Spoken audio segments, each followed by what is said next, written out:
हरे कृष्णा कृष्णा कृष्णा हरे हरे, हरे राम राम राम हरे हरे। हरे कृष्णा। আমাদের প্রতিদিনকার এই পারমার্থিক কার্যক্রম দৈনিক পরতত্ত্বতে আপনাদের সবাইকে জানাচ্ছি প্রীতি শুভেচ্ছা। তো আজকে আমরা একটা বিষয় নিয়ে আলোচনা করব। অনেক সময় একটা বিভ্রান্তি দেখা যাচ্ছে, অনেকে প্রশ্ন করছেন একাদশী নিয়ে, যে অনেক সময় একাদশীর দিন দুদিন হয়ে যাচ্ছে, ইসকনের ভক্তরা একদিন করছেন, অন্যান্য ভক্তরা অন্য আরেকদিন করছেন, এটা কেন হচ্ছে? আমাদের ইসকনে শ্রীপাদ সনাতন গোপাল প্রভু একটা গ্রন্থ লিখেছেন ইসকন মায়াপুরে থেকে, প্রশ্ন করুন উত্তর পাবেন। সেই বইটি আপনারা পাবেন যে কোনো ইসকন মন্দিরে, বাংলাতে পেতে পারেন। সেখানে এই বইটার এই উত্তরটা দেয়া হয়েছে, তিনি দিয়েছেন, সেটা পাঠ করছি সেখান থেকে আমি।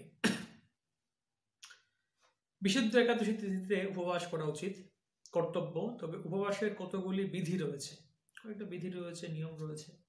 শ্রী হরিভক্তি বিলাস গ্রন্থে বলা হয়েছে, একাদশী তিথির পরের দিন যদি মহাদ্বাদশীর উদয় হয় তবে উপবাস দ্বাদশীর দিন করতে হবে। মাঝে মাঝে একাদশী তিথির পরের দিন যে দ্বাদশী আসে এটি মহাদ্বাদশী হয়ে যায়, তো সেদিন ওই দিনই করতে হবে উপবাস, দ্বাদশীর দিন।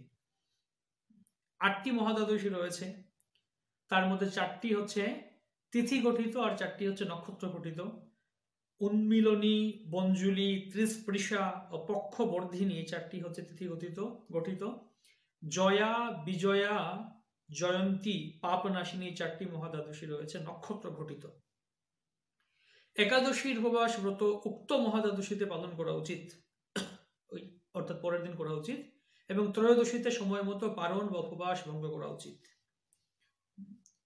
মহাদ্বাদশীর উদয় হেতু উপবাস ব্রত একাদশী তিথির পর দিনই করতে হয়, অর্থাৎ আজকে হচ্ছে একাদশী, কালকে দ্বাদশী, পরশুদিন ত্রয়োদশী, কিন্তু কালকের দ্বাদশীটি হয়ে গেছে মহাদ্বাদশী, সেই ক্ষেত্রে উপবাসটি আজকে না করে কালকেই করতে হবে, আর পরের দিন আমরা পালন করব। এটা হরিভক্তি বিলাসে শ্রীল সনাতন গোস্বামী পাদ বর্ণনা করেছেন। আবার সাধারণত বিষ্ণু তত্ত্বের আবির্ভাবের দিন উপবাস ব্রত করা উচিত, যেমন জন্মাষ্টমী, নৃসিংহ চতুর্দশী, গৌর পূর্ণিমা, আমরা এই দিনগুলিতে উপবাস করি। কিন্তু ব্যতিক্রম হচ্ছে যদি সেই বিষ্ণুতত্ত্বের উপবাস তিথিটি দ্বাদশীর দিন পড়ে যায়, আবার সেই দ্বাদশী যদি মহাদ্বাদশী না হয়, তাহলে আগের দিন একাদশীর তিথির দিনই আমরা উপবাসটি করে নেই। সেই দিনগুলি হচ্ছে যেমন বামন দেবের আবির্ভাব তিথি, বরাহদেবের আবির্ভাব তিথি, এগুলি হচ্ছে এরকম দ্বাদশীর দিন পড়ে গেছে, কিন্তু ওই দ্বাদশীটি মহাদ্বাদশী না, তাই আগের দিন আমরা একাদশীর দিন উপবাসটি করে নিই, পরদিন আমরা পালন করে ভগবানের বিগ্রহ অর্চন করা হয়, প্রসাদ গ্রহণ করা হয়। এবং পুরাণাদি শাস্ত্রে সাবধান করে দেয়া হয়েছে যে কখনোই দশমী যুক্ত একাদশীতে উপবাস করা উচিত না।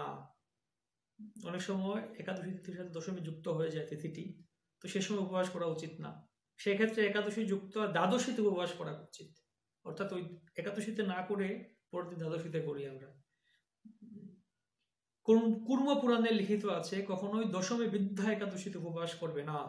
একাদশীর বৃদ্ধি বা হ্রাস ঘটলে অথবা স্পর্শ হলে কিংবা নানা বাক্য বিরোধে সংশয় উপস্থিত হলে দ্বাদশীতে উপবাস করে পরদিন পালন করা কর্তব্য।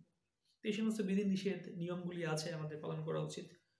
তাই ইসকনে এটা একাদশীর তালিকা তৈরি করা হয়েছে, পুরো বৎসরের কোন দিন একাদশী পালন করা উচিত, আমাদের উপবাস করা উচিত, আর পালনের সময় কখন। তো আপনারা আপনার নিকটস্থ ইসকন মন্দির থেকে সেই একাদশী তালিকাটি সংগ্রহ করতে পারেন এবং সেটা অনুসরণ করতে পারেন। ধন্যবাদ। শিল প্রভুপাদ কি জয়।